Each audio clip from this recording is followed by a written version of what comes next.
right, it says we're going live. It says we're live. Oh my God. Hey guys, Jennifer Priest here. And I want to say something different than hey guys at the beginning because that's something that like everyone on YouTube says, and I guess I've been on here a minute too.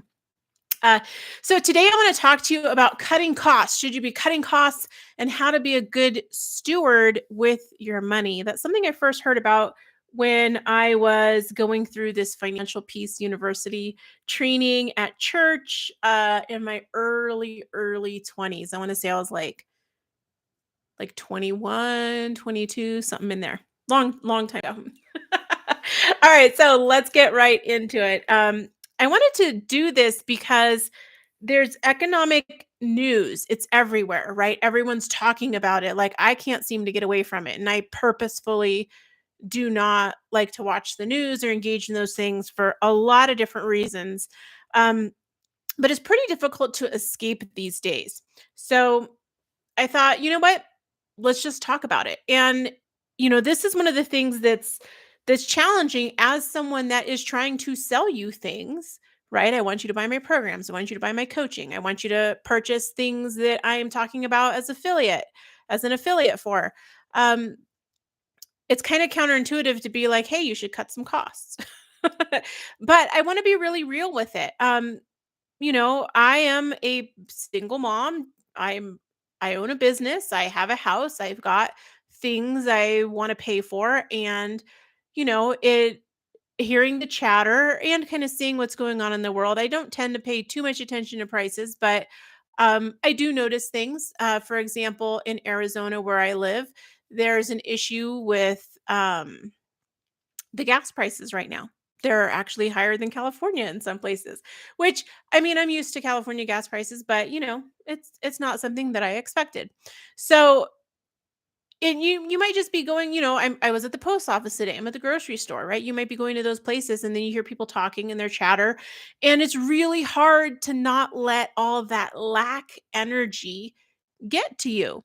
And so when we start to hear those things, I have people that I'm around on a regular basis that tend to want to talk about that stuff. Um, how do you not let it get to you, but still be aware, right? Not be a Pollyanna, but still be aware, still be, making sure your stuff's taken care of. What do you do?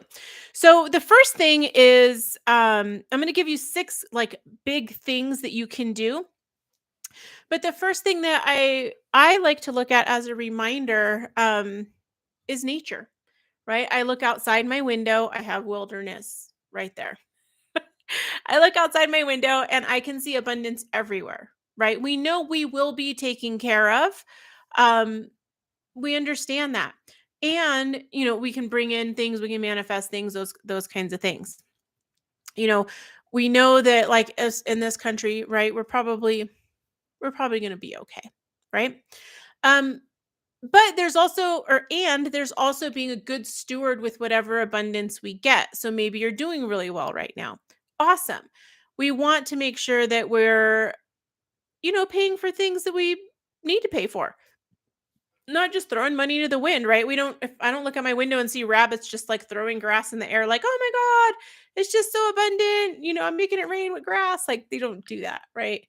So there's something to be said for like knowing that in the big grand scheme of things, we will be taken care of, we will be provided for, right? There is abundance everywhere. And that what we do with that, we have a responsibility with.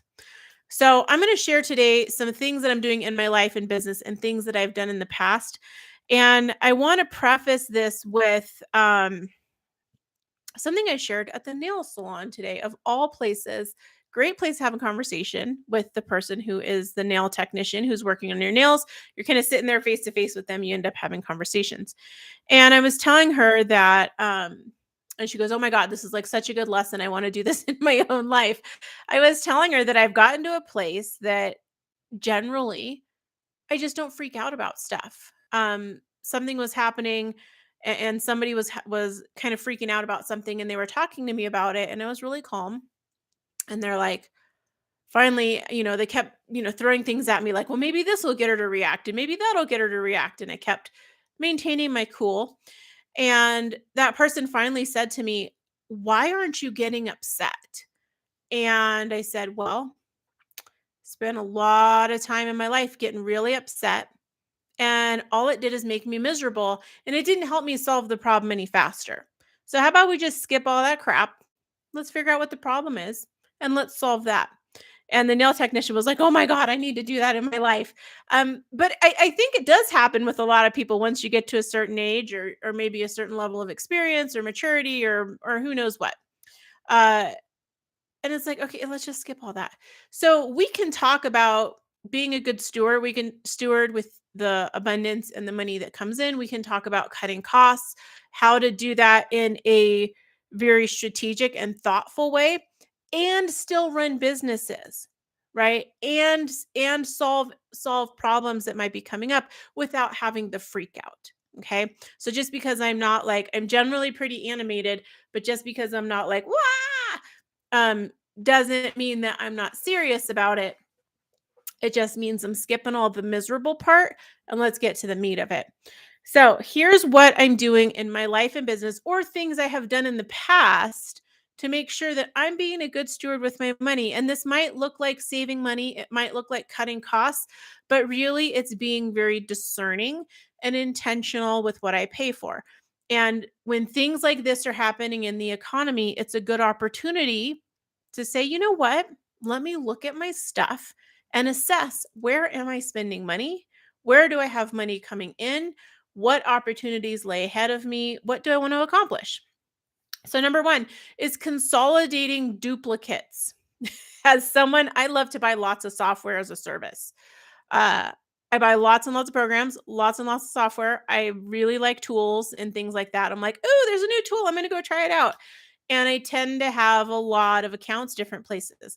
So I set up a spreadsheet in Google Drive called recurring expenses. And when I first set it up, I went through my credit card statements and was like, what is everything that recurs?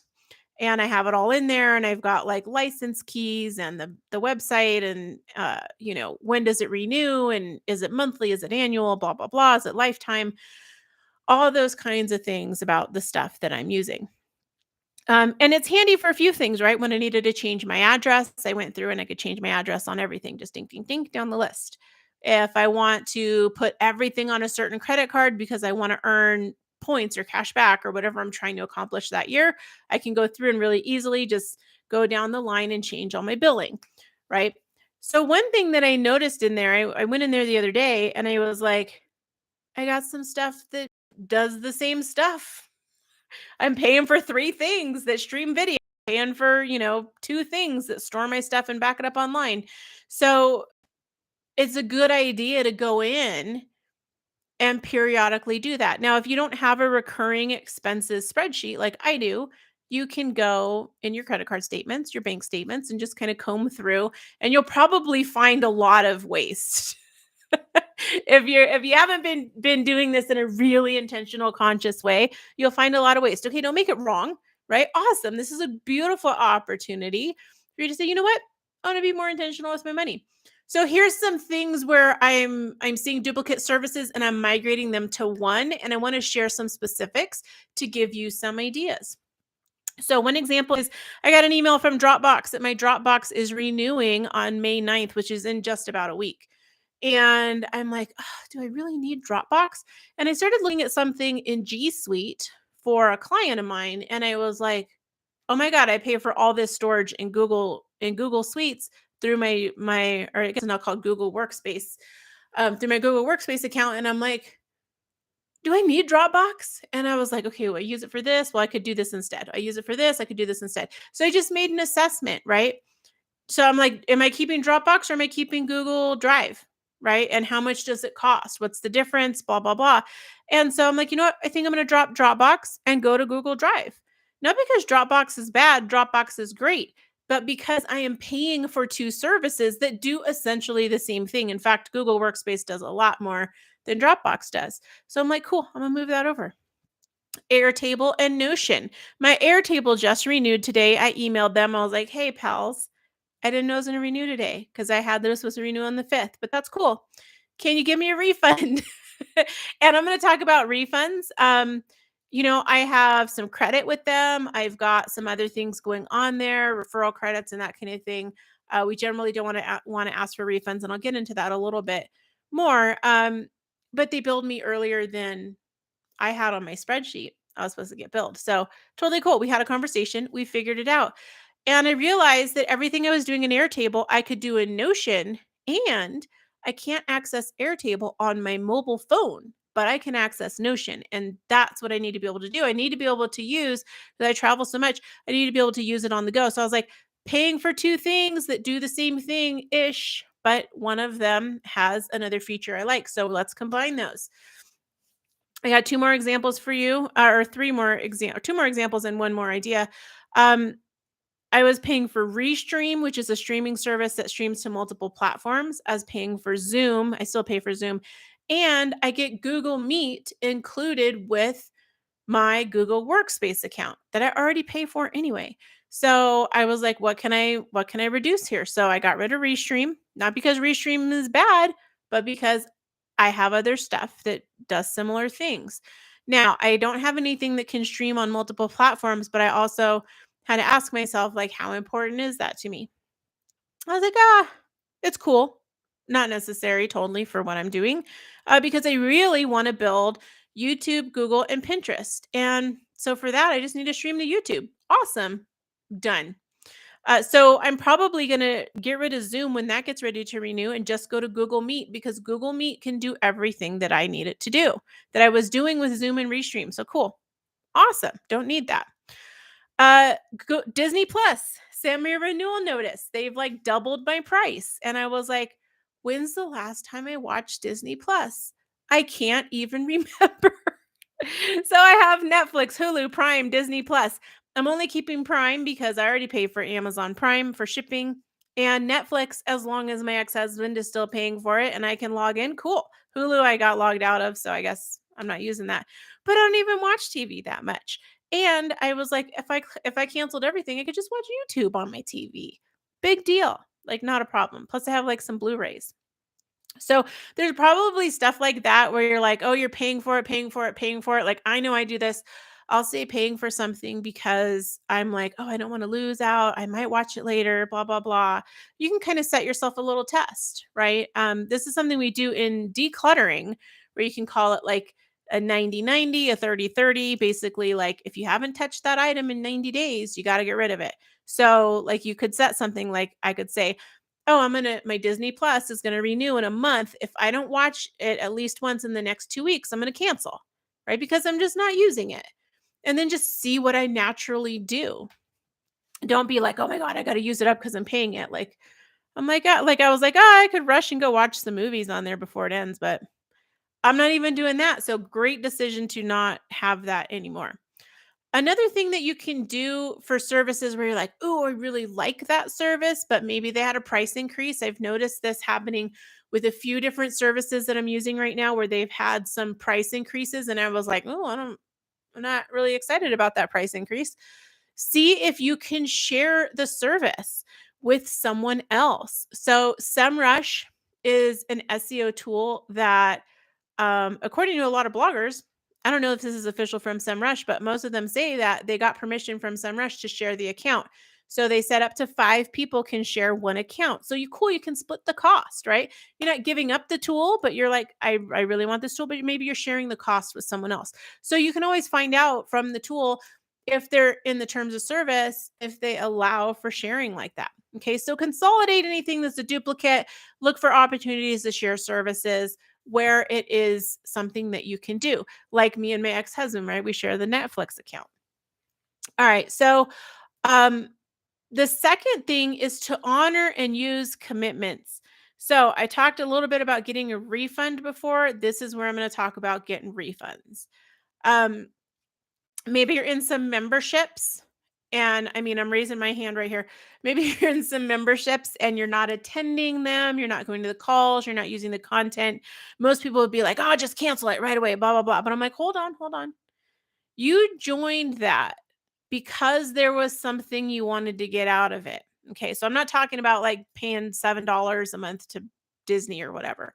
Disney Plus. What I'm talking about is stuff like you purchased a program from someone, right? I am one of these people that sells programs like this. Um, a lot of times it might seem that this person that we purchased a program from is like living the high life and they've got a whole team and they must have investments and they got a spouse that's supporting them. Well, that's not always the case, right? A lot of people's families get affected when we go through and are like, I'm going to cancel every membership I'm in and every product I bought from a course creator, blah blah blah. It actually can jack some people up. So we want to be a little careful with that because typically when we join something like that, there is some kind of commitment. I used to have in my program, Smart Pin Pro, that you had to be in for a minimum of a year. I don't have that minimum anymore because I really wanted more people to join it and take advantage of the information. And I thought that that was deterring some people. That was some feedback I got. But I do think it takes at least a year for you to have really good results. Um, so while I don't do that in my program, I am in some programs where I joined and it was like a year commitment or a 2-year commitment or a 3-month or 6 months or 30 days. I just ended one that was a 30-day commitment. So look at those things that you're in and ask yourself, okay, look, I joined this with some intention, right? That there was something I was going to get out of it. What was that intention? Can I utilize this asset that I have and honor my commitment to continue paying for it through the end of whenever it's supposed to end, right? Whenever your commitment is. Can I do that? Right? You joined for a reason. And when we cancel something and are like, "Oh, I don't want that anymore. Oh, I don't like it." Whatever, right? I get all kinds of reasons from people. Sometimes I get long sob stories, sometimes people say I don't want it anymore. It doesn't matter. Um like when we cancel something, the energy around that gets really weird and it comes back in super whack ways. So if we made a commitment to continue on with something, we want to make sure that we stay in that commitment. So again, you purchased this thing, you had an idea of what you wanted out of it. You're not showing up anymore. Get in there and use it. Use that in your business to help you make more money. Use that in your life to help you be happier, help you live a better life, right? Maybe there was some app that you joined that has a year commitment. Maybe you joined the gym and it has a commitment. Maybe you got a cell phone and it has a commitment, right? Lots of those things have those kind of commitments built in. So use it, right? Use that investment, honor the commitment, see it through to the end. Now, if they're doing something really gnarly where you're like, whoa, that's like they're violating the agreement, they're doing something illegal, something super messed up, like of course you need to get out of that, right? That's different than they're just doing what they do, they're continuing to deliver the service or the product and you're just deciding not to engage anymore. Get in there and use it. Use what you've invested in. Okay. Don't go down the trap of like, I'm just going to slash and burn everything because I have to save money. And oh my God, the economy, like that is just going to feed onto more negative and it's going to bring you more negative back. So look at those commitments and say, okay, I joined this for a reason. What can I do to get what I need out of it? How can I get support? Almost every program that's like that has coaching calls. And there's 2 that I'm in. Actually, there's 3 that I'm in right now that I'm thinking about off the top of my head. There might even be more. I gotta look at my recurring spreadsheet, but I know there's 3 off the top of my head. You better believe I'm in there using them. And here's the thing, when they have coaching calls and including my program, if you guys are in my program, I teach about Pinterest traffic strategy in the program I have right now that's more public facing that you can join. I have other stuff that's behind the scenes. But that one, we have coaching calls. We're going to have one tomorrow. And you can ask whatever you want on there. Yes, I would like things to be centered on Pinterest, but if you're like, "Look, I gotta make some money in my business.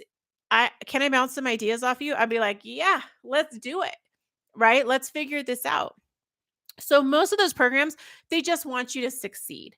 So go and use the support. Even if you're like, well, okay, this is an email marketing program I'm in, but my question isn't about email, but maybe they can help me. No, all they're going to say if they don't want to answer you is that's outside the scope. Cool. Can you give me a direction on where I can go to get help with this?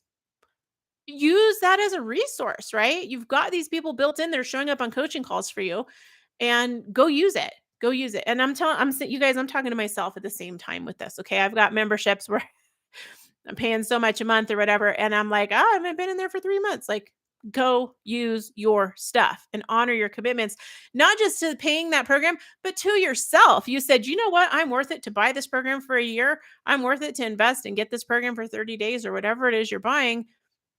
Honor that commitment to yourself. There's something huge that happens when you follow through on that commitment you made to yourself. You build trust. Trust builds confidence. This comes through in everything else that you do. So super important to do that. Number 3, you know what's way easier than cutting costs? Making more money. Because when you cut costs, it's finite, right? You can only cut costs down to 0. When you're making more money, you can make more, more, more, more, more. It literally goes off to infinity. Like, remember the number line? I think we did that in like 5th grade or something. So you can always make more money, harder to cut more costs. So a couple things with that. One, what do you sell? What can you sell? Do you have services? Do you have products? Right? Lots of us, I know I'm included in this. I've got all kind of products in the back burner. I got all this stuff over here at Secret, blah, blah. Tell people what you have, right? So make sure, do people even know what you do? Get out there and start talking about it so that the people who need the thing that you have can give you some money, right? If you're a blogger, there's so much low-hanging fruit for bloggers, right? You can put affiliate links on your post, you can update posts, there's all kind of great stuff you can do. You're selling physical products, can you have a flash sale?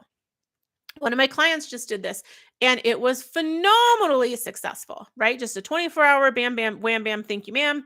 Quick flash sale, right? What do our customers need? What's going to move the needle with them? What's going to give us a quick infusion of cash? Cool, we're going to do it, right? So what can you sell?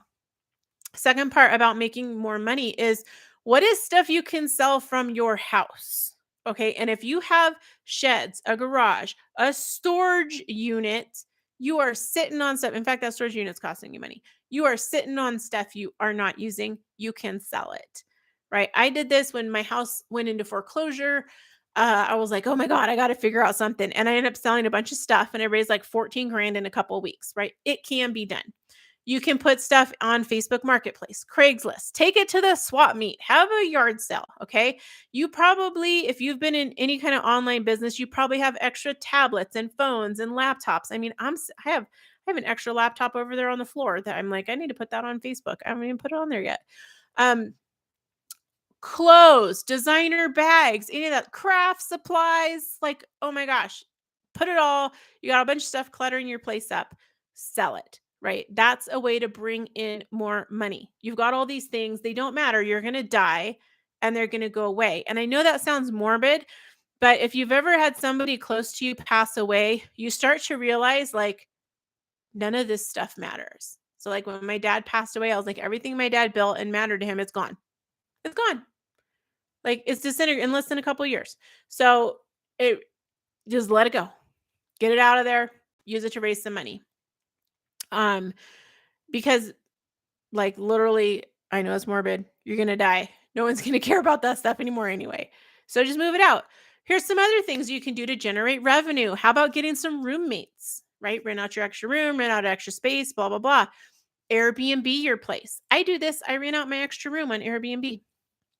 Turo or rent your car out. There's places where you can do that. If you got extra vehicles, rent it out, turn it into a monetization. Do DoorDash or something like that. Maybe you got a full-time job, you need like some little extra income, do something like that. How about sharing an office space with somebody? So then you can split the rent and the internet costs. And maybe you guys share the office chair. They come in, from 9 to 12 and you go in from 1 to 5. Like, who knows? Like, there's lots of opportunities there. Just kind of get curious about like, where can I be more strategic with that stuff, right? Where can I make more money? And then finally, on that end of making more money, recommend products. And if you can, become an affiliate. It's really relatively easy. You can earn lots of free stuff. Most of the services you use at least offer a referral program, right? I get my cat food from chewy.com. If I share my code, I get bonus points and I can buy more things for my cats, right? So even something as simple as that, it's not an affiliate program, but I can get something for referring a friend. There's a pest control place up here, and on their trucks it says home with a $50 referral, right? So it's like you could refer other people and earn something, right? Get some cash back, get free stuff, whatever. There are things, especially software as a service programs, that I have not paid for in years because I refer other people to them. This isn't something that's just reserved for marketers, right? This is something anybody can do. Refer a friend, get some bonuses. All right, number 4, I want to talk about credit cards. If you find yourself in a place with credit card debt, I dabble in credit cards, right? I have a good time with it. Um, I definitely like all my perks that I get. But if you find yourself in some credit card debt, here are some things you can do. Right now, lots of companies are sending out those 0% interest offers. I want to say I've gotten at least 30. I'm not even kidding you guys in the last month. So they have these offers where it's 0% interest for, 18 months, 21 months, and they allow you to transfer a balance from another card. And so usually the fee for that is like 3%, 5%, $15, whatever's more, they have different fees.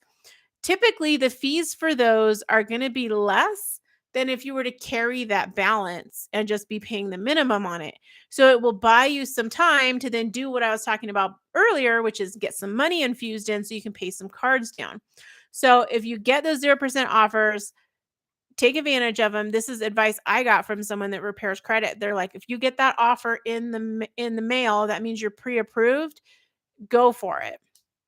And I'm not giving you like financial advice. I'm just saying this is what they told me and this is what I have done. Um, or if you don't get those offers in the mail, you can use something like Nerd Wallet or, there's a whole bunch of Financial Gym. There's a whole bunch of places that will help you with credit card stuff, right? Lots of services for this. You can call your credit card and ask them to reduce your interest rate.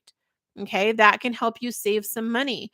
Another thing that I like to do, especially if you have trouble kind of keeping your expenses in check, like you tend to kind of run it up and it doesn't feel like real money to you, is every day you pay that credit card off. Every day. Okay. So if you're like, oh, I'm having a cash flow issue, I'm going to use my credit card, but you're worried you're going to get in trouble. This is a tip I got from a friend of mine. And when I do it, oh my God, it's great because I'll just be like, I spent $400 today. What did I buy? Right. So I'm like, you know, definitely it will help keep you in check if you pay that thing off daily, right? Treat it like you're paying cash. Um, that way you don't go willy-nilly with it. And then make a budget and make a plan to pay the credit cards off. What I see a lot of people do, and I used to do this too, is be like, oh, I'm all stressed out. Oh my God, it's gonna take forever. Well, it's easier for us to make progress if we see a light at the end of the tunnel. So sit down and plan it out. Maybe it is going to take you 4 years to pay it off. Cool. Not if you sell a bunch of crap in your house and use that money to pay your card off, right? Like most of us have extra stuff that we don't need in our house. I'm looking around this room. I could sell like a bunch of stuff. Like literally, maybe I should do that. Um, just because I don't want to dust it anymore. Like seriously. But it will make it easier to see the light at the end of the tunnel if you actually make a plan, even if it may take you years to do it. Make a budget, plan out how much you need, how long will it take, and it can be and no, it can be shorter if you infuse some cashola now, right? There's definitely things you can do. All right, so number 5, use local resources. There's a community garden up by me, and you guys, I live in really rural middle of nowhere. There's a community garden. If I volunteer there, I get free vegetables. Like, what? Spend 20, 30 minutes weeding, and then I walk away with like a big old bag of produce that would have cost me almost $100 at the grocery store to get. So, and I'm not going to get produce that's that fresh at the grocery store. So, check around your area. There's probably resources you can use to then supplement what your budget is. Okay. There's buy nothing and free trade groups. I noticed the buy nothing group here locally, it's on Facebook. It's blowing up like crazy. Like people are like, "Oh, I'm trading this. I'm looking for insulation. I've got a free bookcase." Like it's nuts. Um, so you can do that to find things, right? Then like get some furniture, sand it up, paint it cute, sell it, right? There's nothing that says you can't sell stuff, right? If you have that, if you're in one of those groups or whatever. Or there might be rules, but just check the rules. Partner with other people. Oh, and back on the buy nothing or free trade groups, another thing you can do, I've actually gotten some really cool stuff this way. Go to affluent areas and just drive around, especially on a Saturday morning, because and sometimes they have these trash pickup days. You can find out their trash pickup days. Um, they'll put full on like brand new furniture out on the curb. Like, and they just wanna get rid of it, they don't wanna mess with it, and you can go and pick it up, and I like, when I was in California a couple months ago, I did this. I got a chair from Pottery Barn, I got a North Face jacket, a bicycle, which was I think it was Schwinn or no, it's something else. What else did I get? I got the I got a pair of snow pants, which are like $100. Um a flat of V8 juice, which I gave to a friend. I got a whole bunch of like it barely fit in my car. All this stuff I got from this lady. She was like, "Oh, thank you. I put it on the curb. I don't know. I can't fit it in my car to take it to the Goodwill or what, you know." And I was like, "Heck yeah. I could sell all that stuff." Right? Some of it I gave away as gifts and whatever. But, it's like go to those areas and you can have a whole side hustle selling stuff like that. If you really need an injection of cash, these are some things you can do. And that's just using local resources. Everybody knows the affluent area in town. Go over there, right? Offer to haul away people's, hey, I'll haul your stuff for you for free, right? Put in my car. Partner with other people to share resources, like maybe you don't have a community garden. I have a friend who lives up in Washington, very rural area, and she's like, I'm turning my garden into the community garden, and we're all going to share together and share in the work and share in the harvest. And I was like, that's so cool, right? Maybe you don't have a garage, but you want to start changing your own oil. See if you can partner with the neighbor, right? Especially in small towns. And then food pantries. There are lots and lots of different food pantries around, and some of them don't even have income requirements. So if you're really in a hard place, go find out where the food pantry is, and you can probably get some free food. Get a part-time job. I know where I live, there's a huge lack of labor, right? Everybody's hiring all the time. They may not be paying very much, but if you want to hustle, you can do it. You can have an additional benefit for you baked into that. So I use the word baked. Last summer I was bored, I was lonely. I didn't not need the money, but it wasn't very much money that I was making, but I took a job at a bakery. And oh man, was that hard work. But I layered in an extra benefit for me, which was I got to practice all kinds of marketing language, neurolinguistic programming language, things I was learning in my coaching certifications. I got to practice that on all of the customers. I was like, let's see what happens if I ask them a question. Let's see what happens if I say a statement. Let's see what happens if I if I do a little bit like that's right with them. It was so fun. It was so fun. I got to practice all my skills and we had a great time. I sold a lot of stuff for the bakery. The customers, we had good banter going on. It was a really fun time. I worked there for about 2.5 months. Super fun, right? So there's always jobs. So don't even worry about like, yes, you're going to make some money at the job, right? You're going to hustle, but see if there's some other benefit for you, right? In getting some kind of like part-time job that supplements your income if you are really in a tough place, okay? And then finally, I have a couple more things I'm going to share with you, but the sixth thing is create a gratitude and abundance practice. It's it's something that I started doing a few years ago with the help of a coach, and I'm still working on it, right? It's not perfect, but there's two parts to this. One is a gratitude list, right? Focusing on what you're grateful for. Like, it's like almost not necessarily we have to feed the universe, but it's like, hey, you know what? We acknowledge, hey, thank you. Thank you for having that check come in. Thank you for making sure I had food today. Thank you for helping me make that sale. Thank you for my check actually getting direct deposited. Like I really appreciate that, right? Just gratitude. It just goes in your journal. Nobody has to see it, right? Any of that. But what are all the things thank you for the clothes I have. Thank you that I'm warm today. Thank you that I have water. You know, when we express gratitude, it's such a powerful energy. It's so potent, and then it helps us bring more in. The other thing that you can do is affirmations to welcome money in. So you can make statements, and I'm going to share two that you can use. One is, I'm an energetic match for, and that's whatever you want to be an energetic match for. I'm an energetic match for $100,000 cash in my bank account.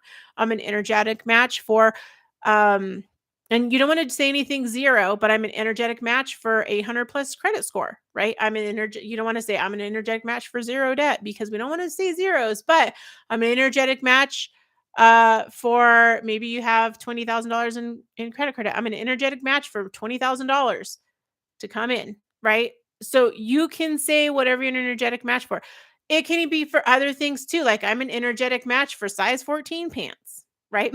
Whatever you want. Okay. Um, and then another one that I like to use is just kind of great for general, is just, especially if I'm stressed, things are always working out for me. So I'm an energetic match for, from a coach of mine. I got things are always working out for me from Louise Hay, the founder of Hay House and an author of many, many amazing books. Um, I know it wasn't Louise Hay. It's either Louise Hay, now I'm thinking about it, or Abraham Hicks. It might be Abraham Hicks. Um, but things are always working out for me. Right? Things are always working out for me. Generally, if we look back on our life, they generally do. We're alive, right? If you're watching this, you are still alive. Things have generally worked out, maybe not in the most beautifulest, enjoyable way, but you're still here, right? So they did work out. So that is one that's a little bit easier to believe in.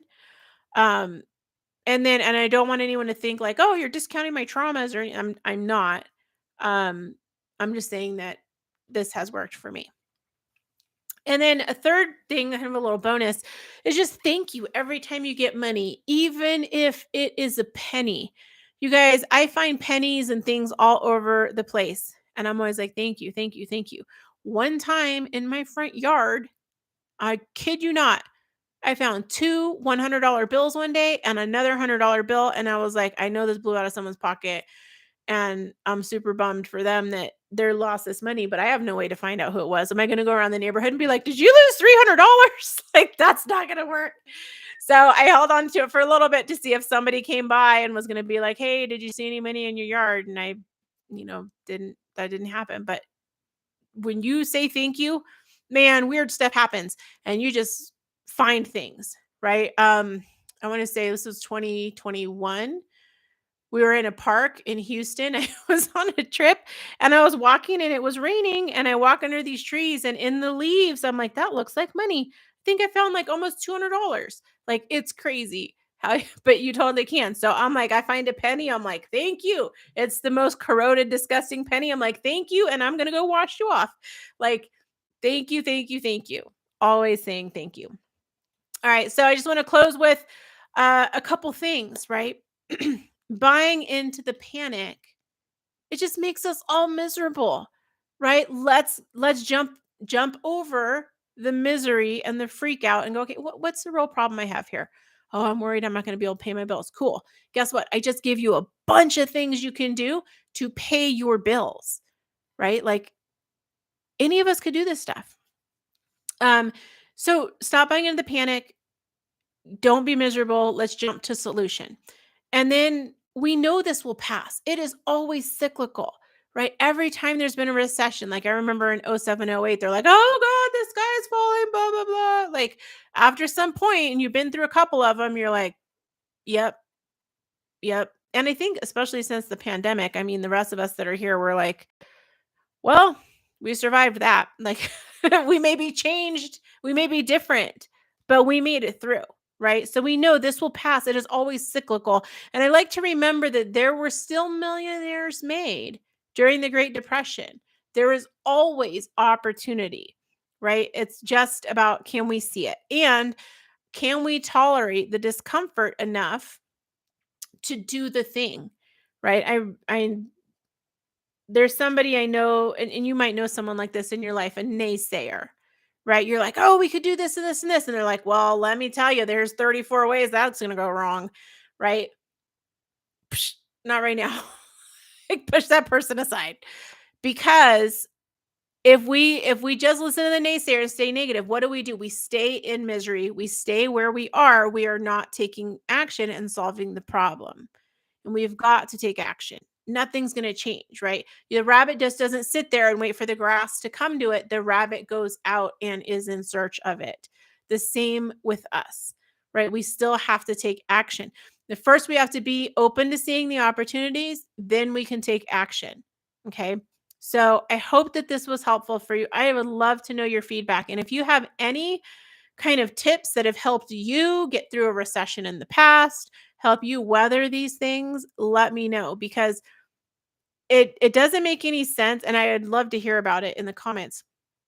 It doesn't make any sense for me to pretend that I'm not out here selling something to you. I totally am, right? And I also recognize that, like, you may be dealing with things in your life and your business where this feels very scary, and that's okay. Let's figure out what is the problem, and then we can find a solution, because just sitting in fear is total misery, and that's just not a way to live. We don't have to live that way. All right, thank you guys so much for watching, and I'm gonna go ahead and close this down. I will see you here again on Tuesdays at 5:28 p.m. Right now it's Pacific time. Arizona, we don't change the time, so it's weird.